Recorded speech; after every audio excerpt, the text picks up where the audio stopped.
So excited to see your journey to love unfold. But you gotta tell us, why was this the right thing for you to do and the right time to find, try to find love again? Oh, such a good question. Um, well, timing was everything, honestly. Right. My husband passed away 3 years ago. Now it's 3.5 years. And like the first year wasn't right. Everybody said, oh, you'll be, feeling better after the first year. And so not true. That year was I just kind of went through the motions. I honestly don't remember it that well. Mm. And then the second year, I felt like I was definitely more in like the grieving process. But by year 3, like, at the end of that second year, I thought, I loved being married, and I really missed the feeling of having my best friend, like, living at my house with me and, like, the person that I'm planning a future with. I really missed that feeling, and I thought, "I'm not getting any younger."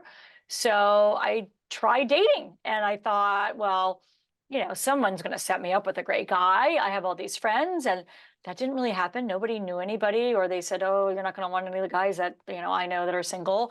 And then I thought, well, I'll just like meet somebody out in the wild. That's what you did when I did when I was younger. And so I, said yes to everything. People would ask me to fundraisers and to go to weddings. And, I did all the things that I thought I would, where I thought I'd meet somebody, and then it still didn't happen. And so then I did a dating app. I did Match.com, and I had conversations with a lot of people, and I went on some dates, and it felt like a job. I felt like if I didn't look at my phone 50 times a day, I was getting behind on messages, and it just was kind of overwhelming, and it wasn't fun. And that's not what I wanted my life to be. I wanted dating to be fun, and it was like a job. So, when the opportunity came to be on the Golden Bachelor, Right. I actually came home, and after being out with a friend at a restaurant, and I said, "Look around, like everybody is a couple here. Nobody's single." I said, "How am I ever going to meet somebody?"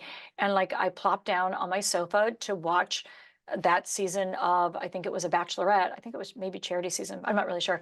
And it said we're taking casting calls for a new concept, the Golden Bachelor. And so I was like, I'm going to fill this thing out. So I filled it out, and oh boy, months later, here I was on the show. Wait, I love that you filled it out. I did. I know, not the typical story. No, but I I love know. that. You did mention your late husband. What would he think of you being the first Golden Bachelorette? So he was a huge fan of reality TV, and he was a huge fan of The Bachelor. So, and not only that, just to like give myself a little relief from my guilt, he really, really, really wanted me to find somebody. We had that Mm. conversation before he passed away, and he said, "Don't spend your life mourning. You have a lot of living left to do, and I want you to find somebody." So the fact that I did it in this crazy way, like my friends and I always say, he's up there saying, "That's my wife down there. Look at her. She's the Golden Bachelorette." I think he is cheering me on. Honestly, I feel it in my heart. Ugh, I love that so much, and I love Yeah. that message too. It's like, Yeah. it's never too late to find love again, and let me tell you, you got a good group of men. Good Mhm. group of men. You got it. I do. How lucky was I? I was worried. I was like, maybe men aren't going to apply for this. Maybe they're like, men are a little more reserved than women when it Right. comes to like love. And I thought, oh, they might not have any applications, but ooh, they had some good ones. Oh, I'm sure when they found out it was you as the Bachelorette, there had Oh, I know. so many. But, a Well, lot of fans are really excited to see Kelsey's dad oh come yeah. in the mix, and so I need you to set the record straight for me, though. Did you guys know each other? Did you pull some strings to get him on? Because, he is a cutie, I have to say. He is so cute, isn't he? So I did not know him. I Okay. I, I saw him on Joey's season when Kelsey brought Joey home to her home, and I loved him. I thought he was such a family man, and I loved his relationship with his kids and how he got them through some really tough times, and they came out so good, and like the calming presence that he had. So I really did want him to be on the show, but I knew like if he wanted to be on it, I knew he could figure out a way to pull his own strings to be on it. So I did nothing. And I just kept looking as that limo door opened to see if he was coming out. And if he finally did. I'm excited to see all the men because, yeah, like I said, it's a good group of men. I do Yeah. want to know, though, did you get any advice from Gerry or Theresa ahead of your journey? Yeah, I actually talked to Gerry, and I talked to a few other leads from previous seasons. about like giving me advice because I knew like I only had one chance to do this and I wanted to do it really well.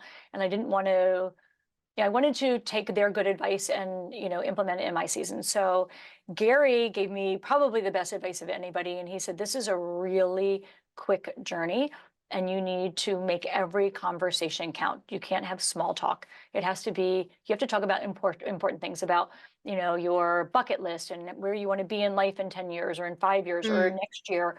And, how does your family fit into it? And how does your existing life, how do we figure that out? How do we have these two lives that we both worked really hard to build for a lot of years? And all of a sudden, we're trying to integrate each other into our lives. So there are a lot of important conversations you need to have, and you have a very short window to have those conversations. So that was great advice, really, really good advice from Gerry. No, that's amazing advice because we know a big reason why Gary and Teresa didn't work out is because of where they lived and not wanting to make the sacrifice of moving. So, Yeah. was that a challenge for you without giving too much away? But No. was that a big challenge? So I went into this, I kind of made it very well done, well known that I did not want to move Okay. and that I was totally fine with a man that didn't want to move either. In fact, I was probably better with a man who didn't want to move because I want somebody who has a big, rich life. I don't want to marry somebody um, that hasn't built a life for themselves. So that has a family that they care about, has lots of friends, does fun things, has a life without me.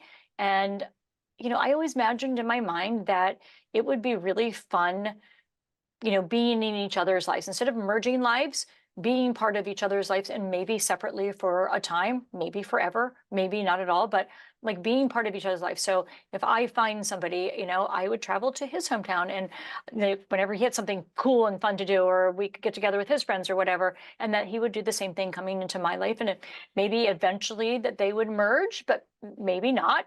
And, but like this could be really fun. It doesn't need to be a negative living apart. It could be a positive. And I honestly view it as a positive more than a negative, to be totally truthful. It is so true. You don't have to do the norm. Being a Golden Bachelorette is not the norm. And like, Oh, look at you. Like, yeah. look at you.